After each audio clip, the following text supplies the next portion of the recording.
Man City have two options to finish off this transfer saga. Any other outcome than these should be considered somewhat of a mistake. Welcome back to the City Ramble. If you're new to the channel, please head to the description, hit the subscribe button, leave a like, and get involved in the City Ramble Discord whilst you're there. I know you guys have plenty of wacky opinions on Man City and football in general. This is a place where you can share them, and there's no judging at all. But this is the news of the week, really, isn't it? Yesterday we had the craziest of days in terms of transfer lines. James McAtee, Jack Grealish, Savinho, Rodrygo, Xavi Simons. It was all popping off. It has simmered down a little bit, and it feels like the club, the different players in this sort of transfer saga are getting their cards in order. They're putting the sorting stuff out, the weighing up moves.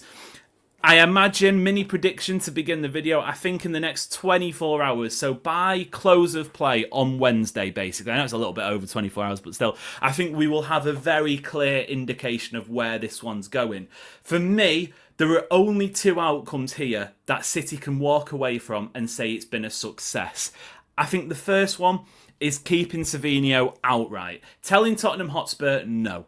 He's not for sale unless, caveat, asterisk, get that down straight away, unless the offer is genuinely too good to say no to. And I think for me, that would probably be something in the region of 70, 75, 80 million quid when you consider all of the factors involved. But I think City saying no to Spurs, he's not for sale, we want to keep him. We're a week out from the start of the season, by the way. And in my head, I maybe wouldn't have put him in my predicted 11, but at the same time, if Savinho was starting at Molineux on Saturday, would anyone have been surprised? Would anyone have been disappointed? I don't think so. That's kind of where we're at in the part of the pre-season. If this was happening in July or in late June, early on in the transfer window, I don't think there is the crash out. I don't think there is the panic. I don't think there's the hysteria. But it's the fact that we are starting the new Premier League season in just a couple of days. So I think the option one is simple. City say no. Tell Tottenham Hotspur to do one.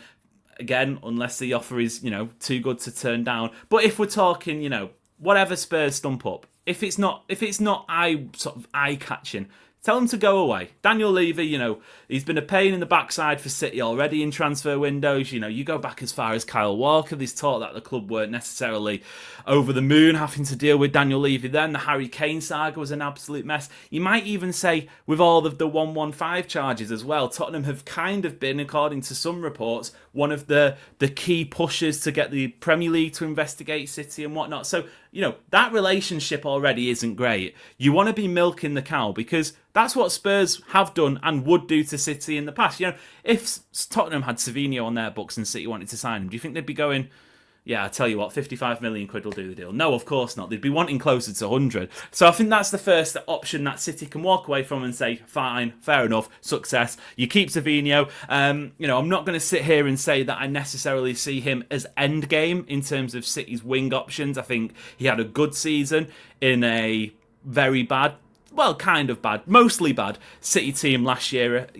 He was the best attacker, bar Erling Haaland, in my opinion. He obviously links up with Haaland really well, which you might say on the opposite side, on the opposite wing, Jeremy Doku, for all of his great parts and all of his great attributes, at times has struggled to do. Is that Doku's fault? Is that Haaland's fault? That's a completely different debate. One thing is a fact, Savinho and Haaland have good link-up play. So you can say, I'm not sitting here and saying that he's going to be City's winger for the next 10 years, but I would have liked to have seen 12 months from now, has Savinho kicked on? Because you'd expect City's team to be more balanced. You'd expect City's team to be better.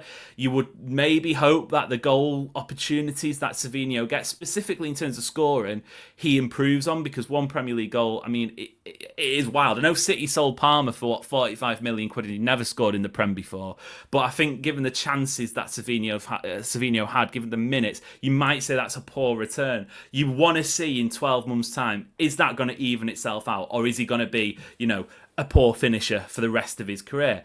I would also argue, how much is his valuation going to differ in 12 months' time? If City, are asking for 60 million quid now, would they be able to get 50 million for him next summer? I think they absolutely would. You might take a little bit of a hit, but I don't think his valuation is going to go down that much. It's not like City have to sell now, otherwise they're never going to be able to in the future for this sort of money. So that's option one. The alternative, in my head, and what I think City should be looking to do, sell Savinho for a good price. There's talk that City want over 60 million quid. Over 60 million quid, yeah. 60 million quid for me would be too low. But if you are immediately reinvesting that into Rodrigo, I can't believe we're 5 minutes in, and I think that's the first time I've said his name. But if you are investing that into what I think everybody watching this video, or I would hope everyone watching this video, would say is objectively right now a better footballer, a better winger, for me, that's good business. You might have to take a £20 million hit, a £25 million hit. Hey, but guess what? You've just sold James McAtee to Forest for close to 30 million quid. If you had said to a City fan at the start of the window, you can swap Savinho and James McAtee for Rodrigo, I know it doesn't work like that really, but it kind of works like that in terms of bank balances, PSR, on the balance sheet and stuff. That makes sense, doesn't it? I would hope it makes sense, because I think that's a good deal. The point I'm getting at is, if you sell Savinho, the only option I see City... Savinho sold, the only option I think City can do from this point on is buy a ready-made, world-class improvement to the squad, which Rodrigo will be. He is objectively better than the player that you're selling. He is possibly, some might argue, walking in as City's best attacker, or at least best winger. Question mark on Omar Marmoush. Might touch on him at the end of the video, because I've seen some wild statements about him, both good and bad.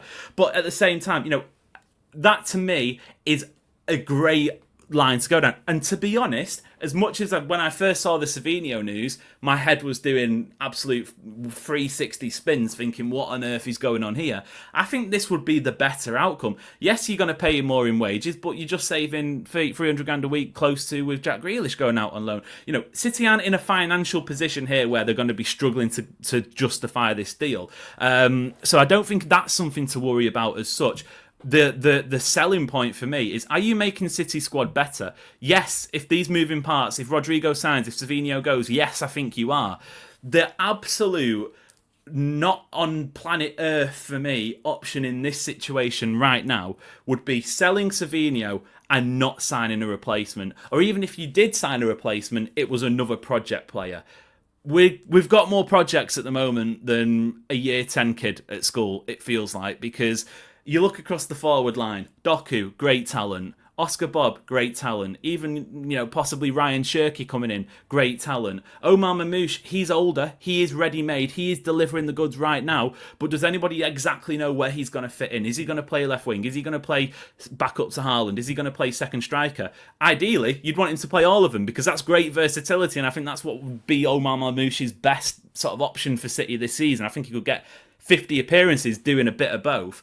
But at the same time, there is maybe still a tinge of doubt. Is he going to explode and become this sort of great attacker that City and Pep want him to be? I'm backing him to, by the way, be yes. I think he's going to be great for City. But I'm sure you get what I mean is, there are so many question marks. Some of them are small, some of them are a bit bigger, about City's attacking options this season. Rodrigo, theoretically, fingers crossed, comes in and he might need a month or two to hit the ground. But when the big games come around at the turn of the year, the big Champions League matches, the Premier League deciders, stuff like that, that is a guy who has been there and done it before. He is a big game player. And I feel like when you look at the composition of City's squad, that's what they need. What they don't need is Savinho going out, who, yes, maybe they're starting to see some red flags. Is he going to reach an elite level? Who knows? That's up for debate. What's the alternative? Oscar Bobb's the starting right winger. Again, amazing potential, but he's never played a full senior year in Premier League football. The technique, the quality's there. I was in the away end at Newcastle when he scored that goal. And I mean, from that point on, Ballon d'Or. That's what I was thinking. He's rounded the keeper like Lionel Messi. But obviously, doesn't necessarily kick on as such that season. That's fine. Has an amazing pre-season last year. Gets the leg break. Misses out on a full year of development. I don't think it's fair on Oscar Bobb to say to him to come in and be City's starting right winger. Maybe it's Foden instead. But again, he didn't have a great season last year. But also, do you want him to play more centrally now Kevin De Bruyne has gone? Ryan Shirky's there. I can't wait to watch him. Every time I've watched him in a Club World Cup or pre-season match, he's lighted it up. He's dazzled. But again, there is uncertainties. No matter how you dress it up, there are uncertainties.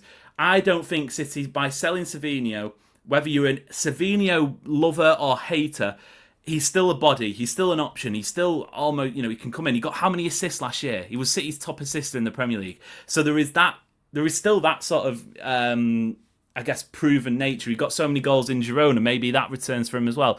I just don't think City would have enough in the attacking department after Grealish has gone, after James McAtee has gone as well.